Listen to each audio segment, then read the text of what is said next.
मी वैशाली बोरे यांच्याकडून अमृत ज्यूसच्या 4 बाटल्या घेतल्या. मला 2 बाटल्यांमध्येच पायाला माझ्या रिझल्ट मिळाला. माझ्या पायामध्ये रक्ताच्या गाठी झाल्या होत्या, पाय काळा पडला होता. मला त्याच्या दुसऱ्या बॉटलपासूनच फरक जाणवायला लागला. आता पाय माझा पहिल्यासारखा नॉर्मल झालेला. एवढा मला त्या ज्यूसचा फायदा झालेला आहे. तुम्ही याच्या आधी किती खर्च केलेला? याच्या आधी मी जवळजवळ 1.5 ते पावणे 2 लाख रुपये दवाखान्यात खर्च केलेला आहे. डॉक्टरांनी तुम्हाला काय काय सांगितलं होतं? डॉक्टरांनी औषधाच्या गोळ्या घ्यायला सांगितल्या, रक्त पातळच्या गोळ्या. ती आज पण चालू आहे आणि ती शेवटपर्यंत चालू ठेवायला सांगितलेली आहे.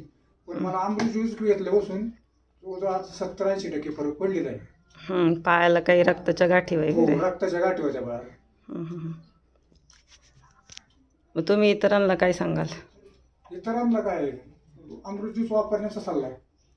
चांगलं आहे ना अमृत ज्यूस असं सांगाल ना तुम्ही? हो, 1 नंबर. म्हणजे इतरांनी पण घेतलं पाहिजे ना? हो, घ्यावंच लागेल त्यांना, कारण त्याच्यापासून फायदा आहे ना आपल्याला. हो हो. हर हर यांश घर घर घर घर यांश.